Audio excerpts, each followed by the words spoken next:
Bismillahirrahmanirrahim. Assalamualaikum warahmatullahi wabarakatuh. Perkenalkan, nama saya Muhammad Zedan Feriansyah.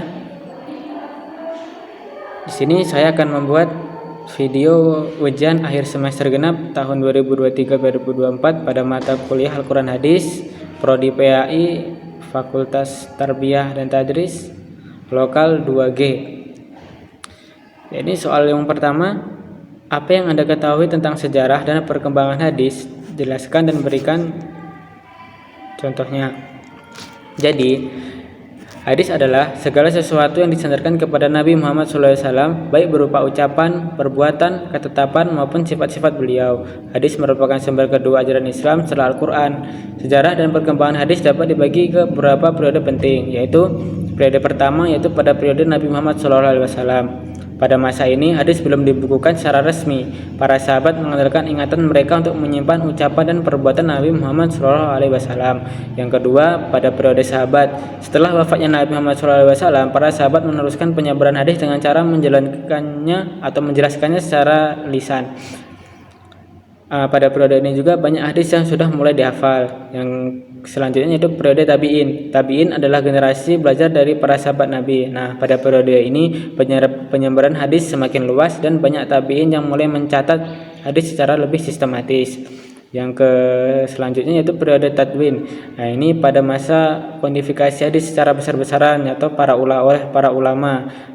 Kitab-kitab yang terkenal diantaranya ialah Sahih Bukhari yang dibuat oleh Imam Bukhari, Sahih Muslim oleh Imam Muslim, Sunan Abu Daud oleh Abu Daud, Jami' At-Tirmizi oleh Imam Tirmizi, Sunan An-Nasa'i oleh Imam Nasa'i, dan Sunan Ibnu Majah oleh Ibnu Majah.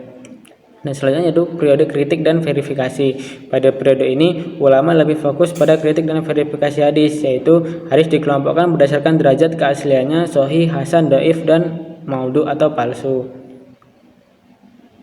Nah, contoh hadis ialah pada hadis Sahih Bukhari yang artinya hadis dari Abu Hurairah radhiyallahu anhu bahwa Rasulullah SAW bersabda, sesungguhnya Allah tidak melihat kepada rupa kalian dan harta kalian, tetapi Allah melihat kepada hati dan amal kalian.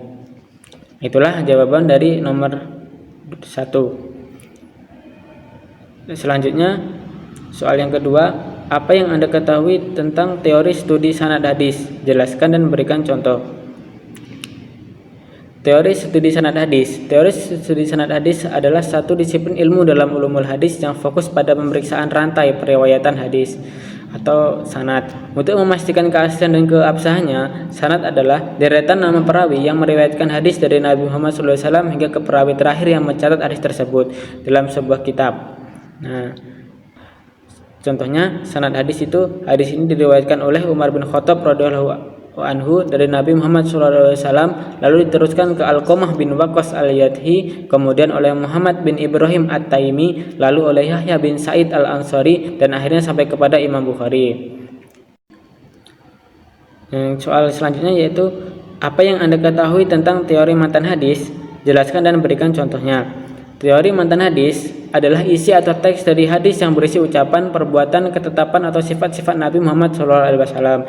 Teori matan hadis berfokus pada analisis isi atau konten hadis untuk memastikan kesahihan dan konsistennya dengan prinsip-prinsip agama Islam. Contoh dari matan hadis yaitu pada hadis tentang akhlak mulia, yaitu yang berbunyi, sesungguhnya aku diutus untuk menyempurnakan akhlak yang mulia. Demikianlah penjelasan jawaban ujian akhir semester genap tahun 2023-2024. Demikian, kurang lebihnya saya mohon maaf. Wabillahi taufiq wal hidayah. Wassalamualaikum warahmatullahi wabarakatuh.